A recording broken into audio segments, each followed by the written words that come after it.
नमस्कार मित्रों, मैं विकास शाक्या एक बार फिर से आप सबका स्वागत करता हूँ अपने चैनल पर। और आज हम डिस्कस करने जा रहे हैं चैप्टर नंबर 3 कर्मयोग, भागवत गीता के 4 श्लोक नंबर 5, 6, 7 और 8, 5, 6, 7 एंड 8।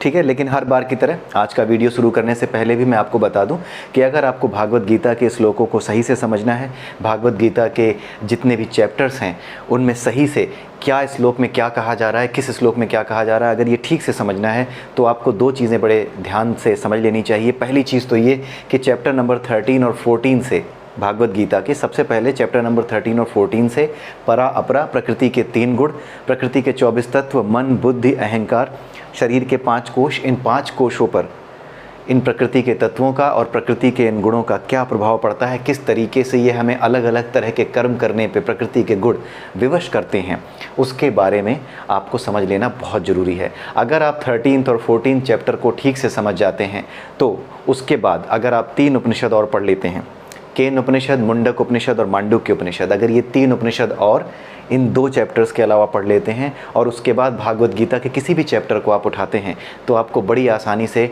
भागवत गीता के चैप्टर समझ में आएंगे। कंपैरेटिवली आपके लिए ईजी हो जाएगा। अगर आपके ऊपर किसी गुरु का आशीर्वाद है, गुरु का हाथ है, आपको गुरु प्राप्त हो चुका है तो आप बड़े भाग्यशाली हैं। आपको किसी भी तरह के प्रयास की आवश्यकता ही नहीं रह जाती गुरु मिलने के बाद। लेकिन यदि आप स्वाध्याय के माध्यम से आगे बढ़ने का प्रयास कर रहे हैं, अपने अध्ययन के माध्यम से स्वयं अध्ययन करके शास्त्रों को समझने का प्रयास कर रहे हैं, स्क्रिप्चर्स को समझने का प्रयास कर रहे हैं, भागवत गीता हो चाहे कोई भी स्क्रिप्चर हो, तो उस केस में अगर आप किसी भी तरह की परेशानी महसूस करते हैं तो जिस तरीके से हमने इस चैनल पर भागवत गीता को समझने के लिए एक प्रोग्राम शुरू किया है उसी तरीके से आप भी प्रयास कर सकते हैं। हमने सबसे पहले चैप्टर नंबर 13 से 18 तक समझा, उसके बाद चैप्टर नंबर 7 से 12 तक समझा और अब हम चैप्टर नंबर 1 से 6 की ओर जा रहे हैं और उस सीक्वेंस में हैं हम अब इस समय चैप्टर नंबर 3 पर। ठीक है, तो ये जो सीक्वेंस है इसका एक खास कारण है, ये मैंने बहुत बार एक्सप्लेन किया है पुराने वीडियोस में, आप मेरी पुरानी वीडियोस देख सकते हैं। इनफैक्ट एक अलग से प्लेलिस्ट बनाई हुई है, pre requisites for spiritual journey, तो उस प्लेलिस्ट को आप ज़रूर देखिए। उसमें इन चीज़ों को बड़े अच्छे से हम लोगों ने कवर किया है कि क्यों हमने भागवत गीता को उल्टे सीक्वेंस में इस तरीके से पढ़ा है। भागवत गीता के 3 पोर्शंस हैं। पहला पोर्शन है आपका फिलॉसफी जो चैप्टर नंबर 1 से चैप्टर नंबर 6 तक है। दूसरा पोर्शन है जो कि आपकी साइकोलॉजिकल अंडरस्टैंडिंग डेवलप करता है जो कि चैप्टर नंबर 7 से चैप्टर नंबर 12 तक है। और लास्ट में है आपका स्पिरिचुअल साइंस जो चैप्टर नंबर 13 से चैप्टर नंबर 18 तक है।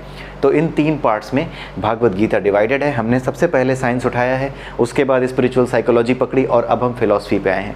ठीक उसी तरीके से जिस तरीके से इस संसार में हम ज्ञान प्राप्त करते हैं, पहले हम साइंटिफिक रूप से चीज़ों को समझते हैं, फिर साइकोलॉजी डेवलप होती है और फिर हम फिलॉसफी डेवलप करते हैं। तो इस संसार में ज्ञान प्राप्त करने का जो नियम है उसी नियम के अनुसार हमने चलने की कोशिश की है ताकि हम इस संसार के नियम के माध्यम से ज्ञान प्राप्त करके उस संसार के नियम को समझ सकें और फिर उस संसार के नियम से एक बार फिर से भागवत गीता को हम समझने का, पढ़ने का प्रयास करेंगे। वो हम छोटे छोटे कैप्सूल्स के रूप में एक एक वीडियो में एक एक चैप्टर इस तरीके से एक अलग हम कैप्सूल बनाएंगे, उसको भी हम समझेंगे, उसे भी हम अलग से एक प्लेलिस्ट में रखेंगे। ठीक है, तो आइए इतना कहने के बाद आइए अब हम शुरू करते हैं अपना आज का लेक्चर। इसमें हम आज के जो भगवान कृष्ण के उपदेश हैं भागवत गीता में 4 जो श्लोक हैं, इन श्लोकों को हम समझने का प्रयास करेंगे। भगवान कृष्ण अर्जुन से क्या कहना चाह रहे हैं इन 4 श्लोकों में।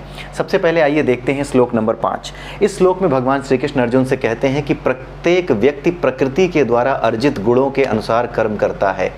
यहाँ पर इस चीज़ पे ध्यान दीजिएगा, प्रकृति के द्वारा अर्जित गुणों के अनुसार कर्म करता है। और उसके बाद भगवान कृष्ण कहते हैं कि क्षण भर भी कोई कर्म किए बिना नहीं रह सकता। अब आप ये समझ लीजिए कि ये जो 13th और 14th चैप्टर में हमने ये सारी चीज़ें पढ़ी हैं, ये बेसिक साइंस है स्पिरिचुअलिटी का। ठीक है, यहाँ पर जो चीज़ें लिखी गई हैं ये भी क्या है, बहुत ही बड़े लेवल का साइंटिफिक कॉन्सेप्ट ही होती हैं। बेसिकली जब कोई फिलॉसफी समझ रहा होता है, किसी सब्जेक्ट की फिलॉसफी में घुस रहा होता है, यानी वो पीएचडी कर रहा होता है, मान लीजिए साइंस का स्टूडेंट है, फिजिक्स का स्टूडेंट है, वो पीएचडी कर रहा है, तो अल्टीमेटली वो बने बनाए फॉर्मूले जो पहले से अवेलेबल हैं, पहले से जो जानकारी अवेलेबल है, उस जानकारी को आधार बनाकर एक नई जानकारी उत्पन्न करता है। तो ये जो फिलोसॉफिकल पार्ट है ये तभी आपका बहुत स्ट्रांग होता है, तभी आपको स्ट्रांगली समझ में आता है जब आपका बेसिक साइंटिफिक कॉन्सेप्ट क्लियर हो। नहीं तो आप इन चीज़ों को समझ नहीं पाते कि लिखा क्या जा रहा है, कहने की कोशिश क्या की गई है यहाँ पर। ठीक है, तो भगवान कृष्ण यहाँ पर कहते हैं कि प्रत्येक व्यक्ति प्रकृति के द्वारा अर्जित गुणों के अनुसार कर्म करता है। अर्जित गुण कौन से हैं? प्रकृति के 3 गुण हैं, सत्य, रज और तम। ठीक है, सत्य, रज और तम, ये तीनों गुण, इन तीनों गुणों के अंदर कोई भी व्यक्ति जब काम करता है तो किस तरह का काम होता है? वो सकाम कर्म होता है। सकाम कर्म वो होता है जिसमें इच्छाएं जुड़ी होती हैं, कुछ पाने की इच्छा जिसमें जुड़ी हो, वही सकाम कर्म है। ठीक है, और कोई भी सकाम कर्म, ध्यान से सुनिएगा, कोई भी सकाम कर्म क्या करता है? मनोमय कोश में किसका निर्माण करता है? वासना के बिंदुओं का या वासना की धूल का निर्माण करता है, वासना के बीज डालता है। तो चाहे वो सतोगुण हो, चाहे वो रजोगुण हो या तमोगुण हो, सतगुण श्रेष्ठ जरूर है क्योंकि ये ज्ञान प्राप्ति की इच्छा रखता है। इच्छाएं यहाँ भी होती हैं, ईश्वर प्राप्ति की इच्छा, ज्ञान प्राप्ति की इच्छा, त्याग की इच्छा। जब इन सारी इच्छाओं का भी त्याग करना आदमी सीख जाता है, अपने आप सीख जाता है अभ्यास और वैराग्य के द्वारा, तो अपने आप वो किसमें स्थित हो जाता है? त्रिगुणातीत हो जाता है, तीनों गुणों से अतीत होकर के परमात्मा की प्रकृति प्राप्त कर लेता है। क्योंकि कई बार हमने इस चीज़ को डिस्कस किया है कि जो परमात्मा है, जो परा है, वहाँ पर प्रकृति के 3 गुण नहीं हैं, न ही परमात्मा इन 3 गुणों से प्रभावित है, यानी परमात्मा त्रिगुणातीत है। तो सत, रज और तम, इन तीनों में से सत भले ही श्रेष्ठ है, लेकिन जो कोई भी सत में स्थित है, जो इच्छा रखता है, भले ही बहुत अच्छे कामों की इच्छा रखता हो, भक्ति की इच्छा रखता हो, त्याग की इच्छा रखता हो, सन्यासी होने की इच्छा रखता हो, अच्छे कर्मों की इच्छा रख रहा है, वो सभी के कल्याण का काम कर रहा है, लेकिन इच्छा रखे हुए है। लेकिन जैसे ही वो इच्छा भी वो त्याग देता है, वैसे ही वो क्या हो जाता है? ब्रह्ममय अवस्था को प्राप्त कर लेता है, त्रिगुणातीत हो जाता है। अब यहाँ पर जिस कर्म की बात हो रही है वो कौन से कर्म हैं? वो कर्म हैं जो प्रकृति के द्वारा अर्जित गुणों के अनुसार किए जाते हैं, यानी सत, रज और तम में किए जाते हैं। यानी वो सभी कर्म जो वासनाओं के बीज हमारे मनोमय कोश में बो देते हैं। इसीलिए जो व्यक्ति सतोगुण में कर्म करता है उसके अंदर ईश्वर को पाने की इच्छा या ज्ञान प्राप्त करने की इच्छा, और अधिक ज्ञान प्राप्त करके संसार का और भला करने की इच्छा, ये वासना के रूप में एकत्र होकर के इसे अच्छी जगहों पे जन्म देती है। इसे अच्छी जगहों पे इसकी जीवात्मा फिर जन्म लेती है, लेकिन वासना होने की वजह से ही जन्म होता है। जब ये वासना समाप्त हो जाती है, भले ही सतोगुण में स्थित वासना क्यों ना हो, उसे भी समाप्त करना होता है।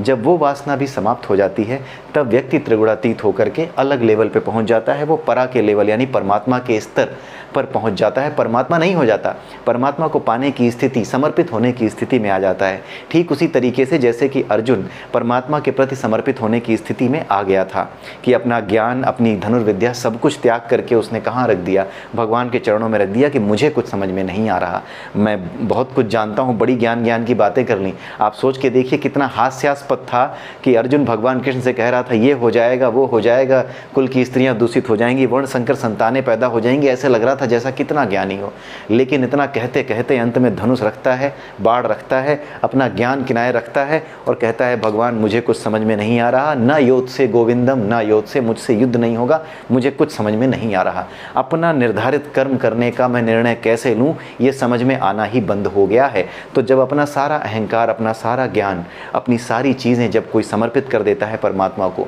तो ऐसी स्थिति को हम क्या कहते हैं? समर्पण कहते हैं, वास्तविक समर्पण। एक मिनट ज़रा, मैं अपने इसमें मोबाइल में एक चीज़ ऑफ़ करना भूल गया हूँ। मुझे इसको फ़्लाइट मोड में डालना था, फ़्लाइट मोड में नहीं डालता हूँ तो अक्सर कॉल्स आ जाती हैं, सो इसके लिए मैं माफ़ी चाहूँगा। ठीक है, तो अब मैंने इसे फ़्लाइट मोड में डाल दिया है और आइए देखते हैं आगे। तो भगवान कृष्ण यहाँ पर जिन कर्मों की बात कर रहे हैं वो हैं प्रकृति के गुणों द्वारा अर्जित कर्म, सत्य, रज और तम में किए गए कर्म। और ये सारे कर्म क्या हैं? ये इन्हीं कर्मों की वजह से मन में वासनाएं उत्पन्न होती हैं। और हमने साइंटिफिक पोर्शन में यानी चैप्टर नंबर 13-14 में जब इस परा अपरा और इन चीज़ों को समझा था, शरीर के 5 कोश और क्यों बार बार एक नया शरीर मिलता है, तो उसमें हमने समझा था कि जब तक वासनाएं शेष हैं, तो जिस प्रकार की वासनाएं शेष हैं, इस शरीर के समाप्त होने के बावजूद भी ये वासनाएं जीवात्मा में रहने की वजह से एक नया शरीर जिसमें कि उन वासनाओं को जिया जा सके वो मिल जाता है। क्योंकि ये पूरा का पूरा जो कुछ है वो आत्मा है, वो जीवात्मा, जीवात्मा के भीतर स्थित आत्मा, यही सब कुछ है। शरीर तो खत्म हो जाएगा, ये तो पदार्थ है, इसका मोह करने वाले अज्ञानी हैं बेसिकली। कोई चला गया, कोई रह गया, कोई पैदा हुआ, कोई गया, कोई जग में आए, कोई जग से जाए, इससे कोई फर्क ज्ञानी को नहीं पड़ता, क्योंकि वो वास्तविक ज्ञान को जानता है। तो हमने उस समय ये पढ़ा था कि सत, रज और तम के अंतर्गत रहने वाला व्यक्ति अपने मनोमय कोश में वासनाएं इकट्ठा करता है और उन्हीं वासनाओं के अंतर्गत नया जन्म होता है। तो हम जो कर्म की बात यहाँ पर देख रहे हैं वो भगवान कृष्ण उस कर्म की बात कर रहे हैं जो प्रकृति के गुणों से अर्जित है, यानी सत, रज और तम में स्थित होने की वजह से व्यक्ति करता है, उसे जन्म मिलता है। सत, रज या तम में किए गए कर्म उससे जुड़ी इच्छाओं की वजह से, उससे जुड़ी वासनाओं की वजह से, ठीक है। तो जिस तरह की वासनाएं हैं उसी तरह का कर्म वो करता है। सतोगुणी है, सतगुण में स्थित था, सतोगुणी व्यक्ति बना हुआ है, तो वो पूजा पाठ और जो है ईश्वर को पाने की इच्छा के साथ कर्म करेगा, भगवान की सेवा की इच्छा के साथ कर्म करेगा। कोई रजोगुणी है तो इस संसार को भोगने की इच्छा से कर्म करेगा।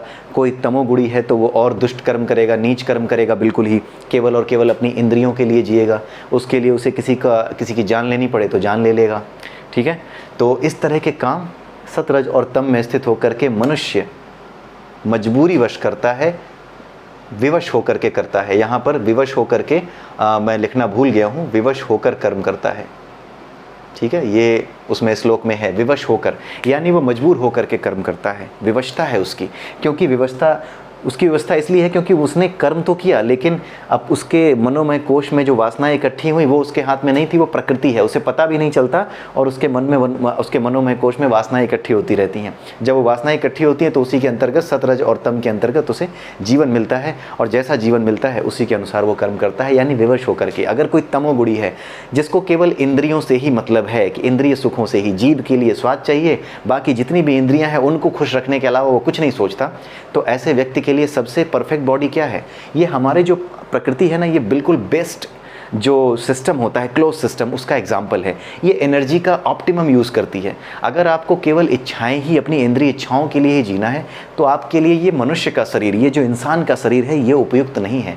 आपके लिए जानवर का शरीर ही उपयुक्त है। आपकी जो एनर्जी है वो जानवर के लायक शरीर में रहने लायक ही है, जहाँ रह करके वो इंद्रिय विषयों का भोग ही तो करना है, तो जानवर के शरीर में रहो, तो वही शरीर ये दे देती है। ये नेचर अपने आप इस काम को करती है। जो चीज़ फिट है आपके लिए वही चीज़ आपको मिल जाती है। आपकी जीवात्मा के ऊपर वैसा ही आवरण मिल जाता है, जैसी वासना वैसा शरीर, ठीक है। तो ये चीज़ होने की वजह से क्या है, विवश हो करके आप कर्म कर रहे हो। अगर आप जानवर बन गए हो और घास खा रहे हो, या हिंसक जानवर बन गए हो जो दूसरे जानवरों का वध कर रहा है, हिंसा कर रहा है, तो ये क्या कर रहा है, विवश होकर ही कर्म कर रहा है।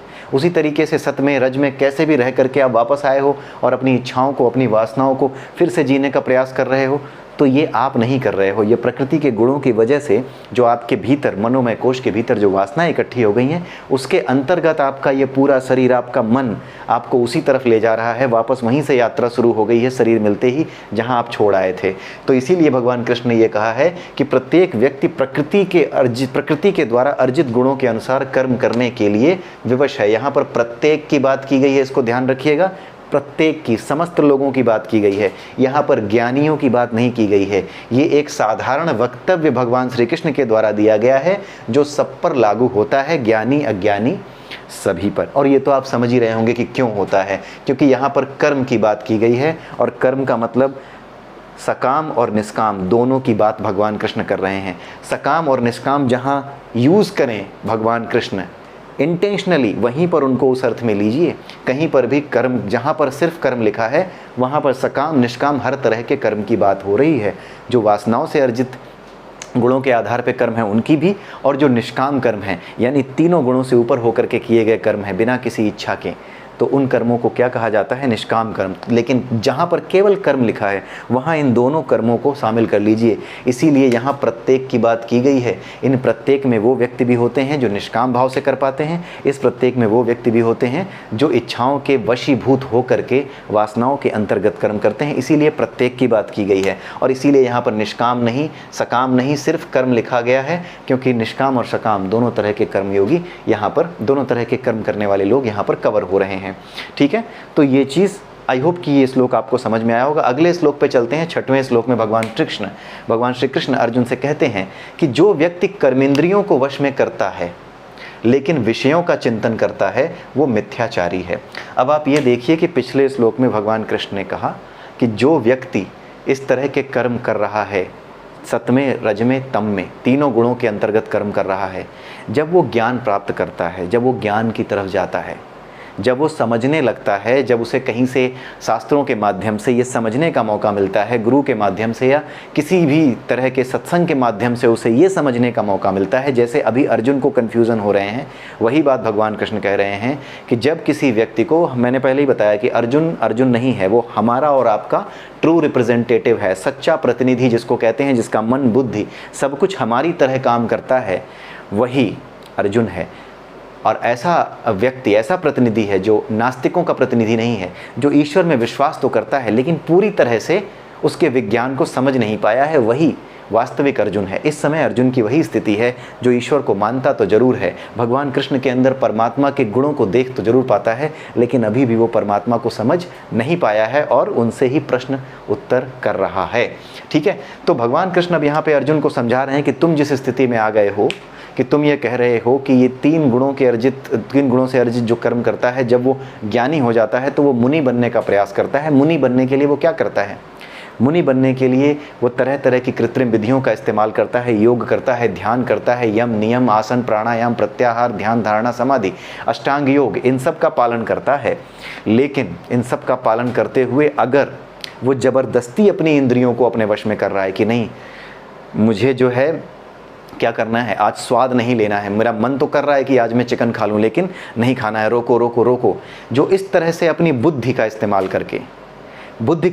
करके जो ज़बरदस्ती इंद्रियों को रोकने का या उनको दबाने का प्रयास करता है, लेकिन वो व्यक्ति क्या करता है, विषयों का चिंतन करता रहता है। यानी जीभ को तो दबा दिया, स्वाद तो नहीं लिया, खाना तो नहीं खाया स्वादिष्ट, लेकिन स्वाद की वासना अभी भी मन को तड़पा रही है, स्वाद अभी भी मन को बेचैन कर रहा है। स्वाद की वो जो वासना है जो बार बार ध्यान में आ रही है कि ऐसा स्वाद है, उससे दूर भागना है, नहीं नहीं नहीं मुझे दूर भागना है, तो अपनी इंद्रियों को जो तड़पा रहा है, तड़पाने वाला आदमी जो होता है ना, जो व्यक्ति अपनी इंद्रियों को तड़पाता है, उन्हें ज़बरदस्ती रोकता है, वो अपने मन से उनको नहीं रोकता, अपनी बुद्धि से, अपने ज्ञान से कि हाँ मुझे बताया गया है, कहीं से मैंने सुना है, जैसे भगवान कृष्ण से सुन करके ये कह रहा था, अर्जुन कह रहा था जो बात, कहीं से सुना है, कहीं किसी सत्संग में सुना है, इंद्रियों को वश में करो, कंट्रोल में करो, तो वो कंट्रोल में करने का मतलब ये समझ लेता है कि ज़बरदस्ती इनको रोकना है। तो जब कोई ज़बरदस्ती रोकता है, जानते हुए रोकता है, अपनी बुद्धि का इस्तेमाल करके रोकता है, कहता है कि नहीं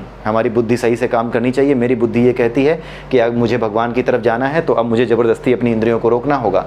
तो आप इस बात को समझ लीजिए कि हमारी बुद्धि उतनी ही शुद्ध होती है जितना हमारा मन शुद्ध होता है। ये बहुत बड़ी बात है और ये बहुत बड़ा फॉर्मूला है। हमारी बुद्धि उतनी ही शुद्ध और उतनी ही धर्म बुद्धि होगी जितना कि हमारा मन धर्म में स्थित होगा, यानी जितना कि हमारा मन वासनाओं से रहित होगा। जितनी कम वासनाएं उतनी हमारे मन में होंगी, उतनी ही अच्छी हमारी बुद्धि काम करेगी। कम से कम वासनाएं, श्रेष्ठ से श्रेष्ठ बुद्धि। वासनाओं की कमी, जितनी कमी वासनाओं की उतनी श्रेष्ठ बुद्धि। यानी वासनाएं जो हैं, यानी जो आपका जो मन है, जो बुद्धि है, वो इन्वर्सली प्रोपोर्शनल है किसके? आपके वासना युक्त मन के, वासनामय मन के। जो आपका वासना से युक्त मन है उसके इन्वर्सली प्रोपोर्शनल होती है बुद्धि। यानी वासनाएं जितनी कम, बुद्धि उतनी उच्च स्तर की।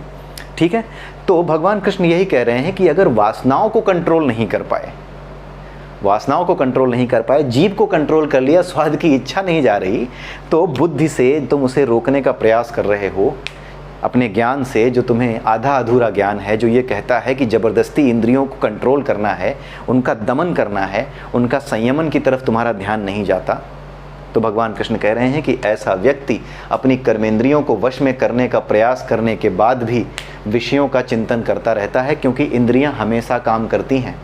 इसकी सही मॉडस ऑपरेंडी, यानी इसकी सही क्रियाविधि ये है कि आप अपनी इंद्रियों को, जो विषय हैं, जो सांसारिक विषय हैं, उनसे मोड़ें, क्योंकि इंद्रियां कभी खाली नहीं बैठ सकती। आप कितनी भी कोशिश कर लें, ये प्रकृति है, आप प्रकृति के अंतर्गत हो, आप उसके विरुद्ध नहीं जा सकते। आप कितनी भी कोशिश कर लें, इंद्रियां नहीं रुकेंगी, वो अपना काम करेंगी। अगर आप उन्हें अपरा में रहते हुए अपनी बुद्धि से रोकोगे तो एक न एक दिन वो वापस विद्रोह कर देंगी। नहीं यार बहुत हो गया, छोड़ो, ऐसा क्या पाप पुण्य, भगवान को याद करते हैं, तरह तरह के बहाने ढूंढ करके अपने आप जो है चिकन मटन सब उठा करके, एक दिन दारू पारू सब उठा के वापस पी जाओगे। ठीक है, तो ये स्थिति होती है उसकी।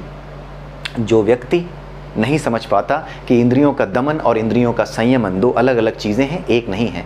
इंद्रियों के संयमन की आवश्यकता है, इंद्रियों के दमन की आवश्यकता नहीं है। इंद्रियों के संयमन का अर्थ है इंद्रियों को सांसारिक विषयों से हटाओ और ईश्वरीय विषयों में लगाओ।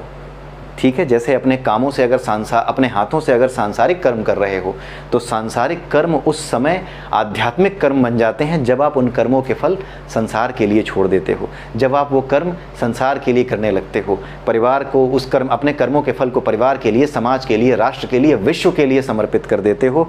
और अगर आप सर्वाधिक बुद्धिमान हो तो आप परमात्मा को समर्पित कर देते हो कि जो कुछ है वो किसी एक परम सत्ता की वजह से चल रहा है और उसी को मैं अपने सारे कर्म समर्पित करता हूँ। जब ये भावना भी चली जाए, जब आप निष्काम भाव से करें कि नहीं ये सारे कर्म मैं समर्पित नहीं कर रहा हूँ बल्कि जाते ही उसी को हैं, मैं करूँ चाहे ना करूँ, मेरे सारे कर्म जा अंत में किसके पास रहे हैं, परमात्मा के पास रहे हैं और वही अंततः कर रहा है, मैं कुछ नहीं कर रहा हूँ। जिसकी बुद्धि इस तरीके से स्थित हो जाती है वही क्या होती है, उसी की बुद्धि बिल्कुल शुद्ध हो जाती है।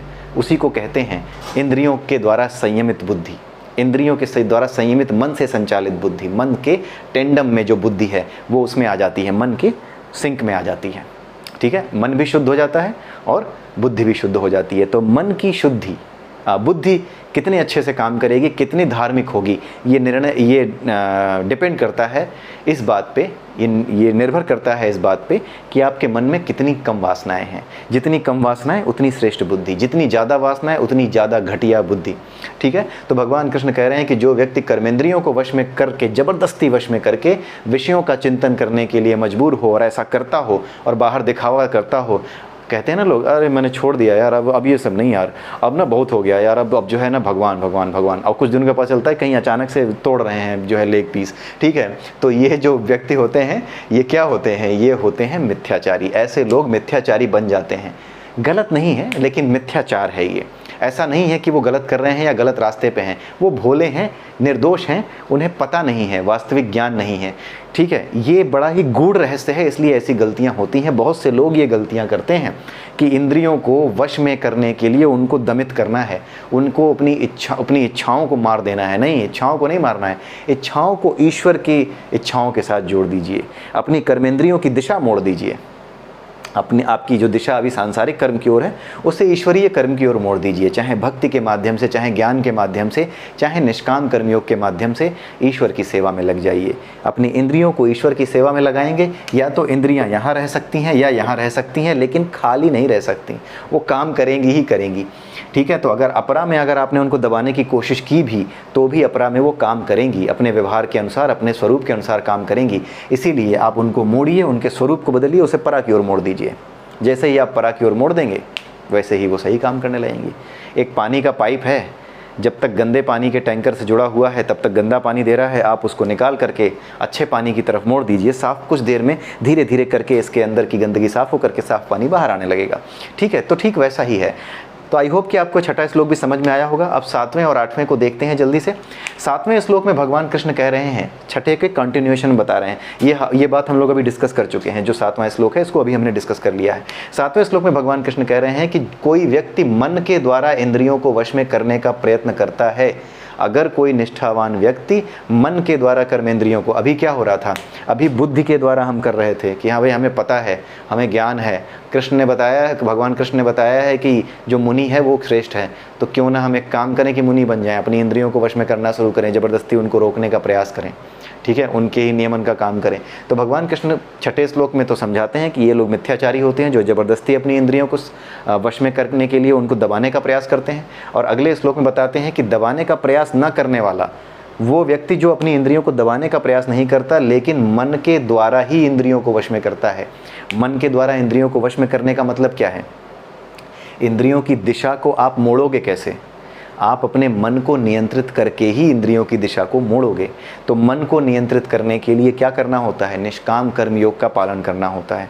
पूरी की पूरी ये साइंस है ना, ये बहुत इंपॉर्टेंट है, बिना इसके समझ में नहीं आएंगे। ये श्लोक बहुत टफ हैं ये, अगर आप ऐसे देखेंगे ना तो ये सीधे सीधे पढ़ने बैठेंगे तो इनके पीछे की गहरी जो मीनिंग है वो पकड़ में नहीं आएगी। अब भगवान कृष्ण यहाँ कह रहे हैं कि कोई व्यक्ति अगर मन के द्वारा इंद्रियों को नियंत्रित करता है, मन के द्वारा इंद्रियों को नियंत्रित करने का मतलब है कि बेसिक चीज़ आपकी मन ही है। और ये चीज़ हमने अभी यहाँ पर देखी कि जो वासनामय मन है वो जितना कम वासनामय होगा उतनी बुद्धि अच्छी होगी और उतना ही अधिक वो निर्मल होगा। तो वासनामय मन, जितनी वासनाएं कम होगी मन में उतना वो निर्मल होगा। जितनी वासनाएं कम होंगी, ऐसा व्यक्ति अगर कर्म के माध्यम से आगे बढ़ना चाहता है, ठीक है, सांसारिक कर्मों में रहते हुए आगे बढ़ना चाहता है, तो उसे अपने सांसारिक कर्मों के फल समाज को, राष्ट्र को और अंततः परमात्मा के चरणों में अर्पित कर देने चाहिए कि हाँ, ये जो कुछ हो रहा है परमात्मा कर रहे हैं, मैं तो सिर्फ एक शरीर मात्र हूँ, विवश हूँ इस कर्म को करने के लिए, करना पड़ेगा, लेकिन उसके फल को त्याग दो। तो ये निष्काम कर्म के माध्यम से कर्मयोग या फिर ज्ञान योग या फिर भक्ति योग, इन तीन के माध्यम से जो व्यक्ति अपने मन को निर्मल कर लेता है, उसका मन अपने आप निर्मल हो जाता है। किससे? इसकी प्रैक्टिस करने थे। दो चीज़ें हमेशा याद रखिए, अभ्यास और वैराग्य, इन दो चीज़ों पे हमेशा जोर दिया गया है शास्त्रों में कि अभ्यास और वैराग्य। यहाँ तक कि भागवत गीता में भगवान कृष्ण ने 15वें चैप्टर में समझाया है कि अभ्यास और वैराग्य के द्वारा ही इसे काटा जा सकता है। तो भक्ति योग हो, कर्म योग हो या ज्ञान योग हो, इसका अभ्यास करना पड़ता है। अभ्यास करते करते अपने आपको पता भी नहीं चलेगा कि कब आपके मनोमय कोश में वासनाएं कम होने लगीं। ठीक है, ये ठीक वैसे ही है जैसे जब आप गाड़ी चलाना सीखते हो, आपको पता भी नहीं चलता कि वो कौन सा क्षण था, वो कौन सा दिन था, वो कौन सा समय था जिस समय के बाद आप बिना किसी झिझक के, बिना इस बात का ध्यान रखे कि एक्सीलेटर कहाँ है, ब्रेक कहाँ है, क्लच कहाँ है, ABC क्या है, ये सब ध्यान रखे बिना अपने दोस्त से बात करते करते गाड़ी घुमाने लगे। आपको पता भी नहीं चलता कि वो क्षण, वो दिन कौन सा था जब आपने परफेक्शन हासिल कर ली। लेकिन ये हो किससे जाता है? लगातार प्रैक्टिस से। ठीक है, लगातार प्रैक्टिस से होता है। उसी तरीके से जब आप भक्ति, कर्म या ज्ञान की प्रैक्टिस करते हैं तो आपको पता भी नहीं चलता, ये प्रकृति है, अपना काम कर देती है। जैसे प्रैक्टिस करते ही आप गाड़ी चलाना सीख जाते हैं, ये प्रकृति ही करती है। प्राकृतिक रूप से आपका शरीर इस तरीके से बना है कि प्रैक्टिस करते ही आपको परफेक्शन मिल जाती है। उसी तरीके से जब आप भक्ति, कर्म या ज्ञान की प्रैक्टिस करते हैं तो आप किस में परफेक्ट हो जाते हैं? वासनाओं से विहीन होने में परफेक्ट हो जाते हैं, कर्म योग में परफेक्ट हो जाते हैं। ज्ञानी हैं तो ज्ञान योग में परफेक्ट होकर बुद्ध हो जाते हैं, बोध को प्राप्त हो जाते हैं।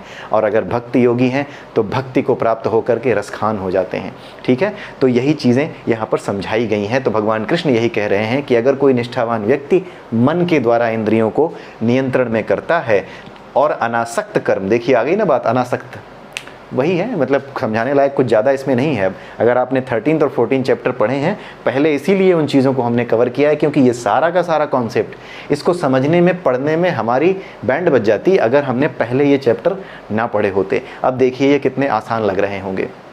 ठीक है, और अनासक्त कर्म करना प्रारंभ करता है वह अति उत्कृष्ट है, ऐसा व्यक्ति अति उत्कृष्ट है। ठीक है, अब 8वें श्लोक को देखते हैं। अति उत्कृष्ट क्यों है वो तो बताने की जरूरत ही नहीं है। ठीक है, अपना नियत कर्म करो। 8वें श्लोक भगवान कृष्ण कहते हैं कि अपना नियत कर्म करो। नियत कर्म का मतलब होता है जो आपकी प्रवृत्ति है। आप क्षत्रिय थे तो आपके सामने जो कर्तव्य के अनुसार आपका कर्म आन पड़ा है, ये धर्म युद्ध आन पड़ा है, तो अपने उस कर्म को करो। अगर आप परिवार चलाने वाले हो, किसान हो, कोई भी हो, जवान हो जो कि सीमा पे खड़ा है, तो जिस तरह की परिस्थिति, जिस तरह का समय आन पड़ा है, उसका निर्धारण करते हुए, उसका विचार करते हुए जो आपका कर्म निश्चित है उसी कर्म को करो। ठीक है, भगवान कृष्ण यहाँ पे कर्म की ही बात कर रहे हैं। यहाँ पे कर्म का मतलब, जहाँ पर सिर्फ कर्म लिखा हो वहाँ आप सकाम और निष्काम दोनों को गिनिए।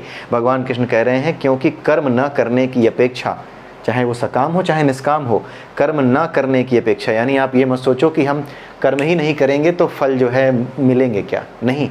आप तो वासनाएं इकट्ठी करके जो लेके बैठे हो, उसी वजह से आपका जन्म हुआ है। आप कर्मों को रोकने के चक्कर में पड़ोगे तो भी कोई ना कोई कर्म आप करोगे, क्योंकि बिना कर्म किए कोई रह नहीं सकता। युद्ध नहीं करोगे तो कुछ और करोगे, कुछ और करोगे तो क्या होगा? आप ज्ञान हासिल करने जाओगे। ज्ञान हासिल करने अगर जाओगे, अकेले में सन्यासी बन करके बैठोगे तो भी अपने भीतर जा कर के खुद को खोजने का जो काम करोगे वो भी तो एक कर्म ही है। कर्म से छुटकारा किसी हालत में नहीं है। आगे चल के और अच्छे से इसे समझेंगे, अभी बेसिकली ये चीज़ें शुरू हुई हैं। तो यहाँ पे भगवान कृष्ण कह रहे हैं कि कर्म न करने से बेहतर है कि तुम कर्म करते जाओ। और कर्म में दोनों तरह के कर्म आ रहे हैं, सकाम भी और निष्काम भी। सकाम कर्मों को करना श्रेष्ठ क्यों है? जो सकाम में कर रहे हैं वो श्रेष्ठ क्यों है? अगर अज्ञानी भी कर्म कर रहा है ना, तो भी वो क्या कर रहा है? वो अपने मन में जितनी वासनाएं इकट्ठे किए हुए था, उसके अंतर्गत जो कर्म और उसके जो फल निर्धारित हैं, उन फलों को भोग करके, उन कर्मों को भोग करके क्या कर रहा है? वो अपनी यात्रा में आगे बढ़ रहा है, तो रुका नहीं है। तो जो कुछ भी बढ़ता जा रहा है, चाहे सकाम कर्म में हो चाहे निष्काम कर्म में हो, हालांकि सकाम कर्म में जो कुछ भी आगे बढ़ रहा है वो अज्ञान के अंधेरे में आगे बढ़ रहा है, ठीक है, लेकिन निष्काम कर्म में जो भी आगे बढ़ रहा है वो ज्ञान के प्रकाश में आगे बढ़ रहा है। इसलिए चाहे वो अज्ञानी का कर्म हो चाहे ज्ञानी का हो, कोई भी हो, जो भी नियत कर्म है उस कर्म को करो, क्योंकि कर्म न करने से कर्म करना श्रेष्ठ है। कर्म करना श्रेष्ठ क्यों? उन्होंने समझ लिया कि आपके कर्म ही कट रहे हैं, जैसे जैसे आगे बढ़ रहे हो वैसे वैसे आपके कर्म ही कट रहे हैं, चाहे आप सकाम कर्म करने वाले हो चाहे निष्काम कर्म करने वाले हो, क्योंकि कर्म करते करते आपकी यात्रा आगे बढ़ रही है। एक समय ऐसा आएगा जब आपकी सारी इच्छाएं पूरी होते होते रहने लगेंगी, जब आपको बहुत बड़े बड़े धक्के लगेंगे, जब आप सोचोगे कि ऐसा क्या है कि व्यक्ति अपना सब कुछ चाह करके भी, सबसे ज़्यादा ताकतवर हो करके भी वो नहीं कर सकता जिसे वो चाहता है, हर बार नहीं कर सकता, ठीक है। तो आखिर में ऐसी कौन सी चीज़ है जो तय करती है कि तुम्हें सब कुछ मिलेगा, और सब कुछ का अर्थ क्या है?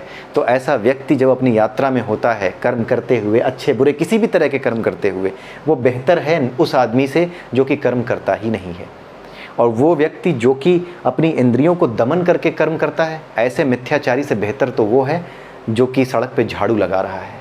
ऐसे पाखंडी से बेहतर वो है जो भगवान को मानता ही नहीं है। ऐसा नास्तिक जो ईश्वर को मानता ही नहीं, कहता मुझे न तो ईश्वर को मानना है न उसे जानना है, वो कहीं ज़्यादा बेहतर है उस मिथ्याचारी से जो कि ये कह रहा है कि मैं अपनी इंद्रियों को दमित करके ना अब मैं भगवान की तरफ जा रहा हूँ। उसके लिए तरह तरह की चीज़ें कर रहा है और मन में फिर भी जो है लालच आ रहा है, अपने मन को लालच को रोक नहीं पा रहा। तो ऐसे व्यक्ति से ज़्यादा बेहतर तो एक नास्तिक है।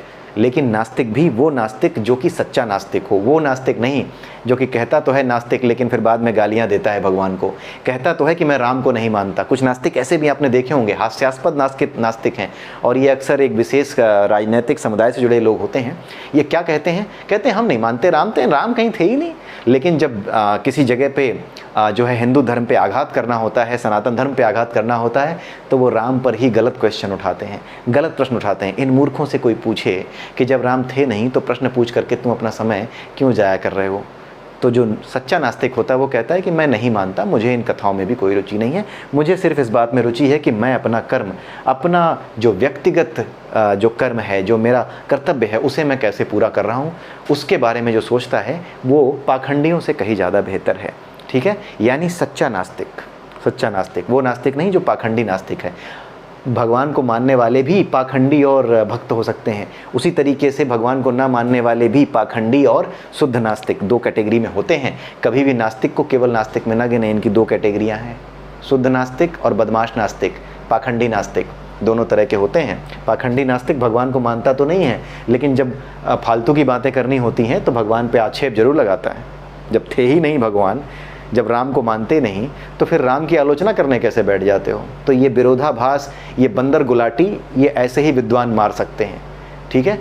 अपने कान को यूं घुमा के पकड़ने का काम ये मूर्ख ही कर सकता है, ठीक है। ये बड़े बड़े मूर्ख यूट्यूब पे इनके चैनल चल रहे हैं, कहीं किसी जगह पर जो है फेसबुक पे बैठे हुए हैं, मन में बिल्कुल शांति नहीं है और नाम है प्रशांत, ऐसे भी लोग हैं, ठीक है। तो इस तरह के लोगों से, इस तरह के वीडियो से, इस तरह के विषैले वीडियो से डरने की आवश्यकता नहीं है। तैयार हो जाइए, एक नए युग में, एक नए समय में हमारा प्रवेश होने वाला है, एक नए युग को हम देखने वाले हैं। ऐसे अनेक मिथ्याचारी और पाखंडी एक एक करके अपने आप शांत हो जाएंगे। इनका आपको कुछ करने की आवश्यकता नहीं है, आप देखते जाइए, एक दिन ये खुद अपने आप को कहीं छुपा लेंगे, क्योंकि ये किसी को मुंह दिखाने लायक नहीं बचेंगे, ठीक है। तो इसी के साथ आज के 4 श्लोक समाप्त होते हैं और अगले वीडियो में हम फिर मिलेंगे नए श्लोकों के साथ। तब तक के लिए जय श्री कृष्ण, जय श्री राधे।